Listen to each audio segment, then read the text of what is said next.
A good job with a good wage is part of the American dream, and it's also the goal of people all over the world. That's why it's important to reduce barriers that make it hard for people to climb the economic ladder. I'm Orphy Devungi, a PhD student in economics from the University of Southampton in England. In this Economics 101 video for the Center for Freedom and Prosperity, we're going to examine the impact of government intervention in the marketplace for labor by analyzing minimum wage laws. Let's start with a common sense observation. Businesses are not charities.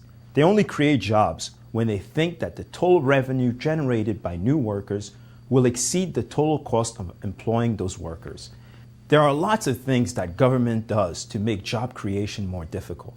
Income taxes, payroll taxes, unemployment taxes, labor laws, and worker comp laws are all part of the equation.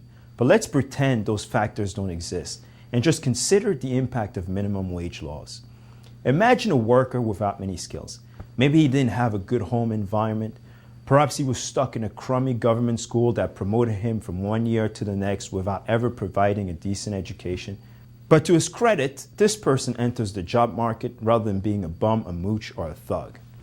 He may not have many skills to offer, but he hits the pavement and finally finds an employer willing to take a chance and pay him $6 an hour.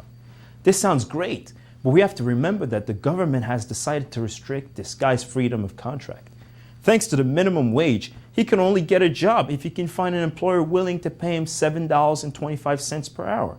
But since that's more than he's worth, politicians, for all intents and purposes, have sawed off the bottom rungs of the economic ladder.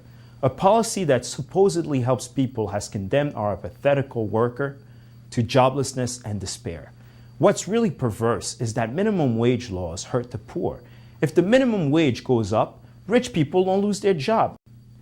It's the kid at the fast food restaurant, the part-time worker at the mall, or the guy at the small business who wind up getting the axe. Some people claim that the minimum wage doesn't destroy jobs, and that is sometimes true, but only when the minimum wage is below the market rate for entry-level jobs. Up until a couple years ago, the minimum wage was $5.15 per hour.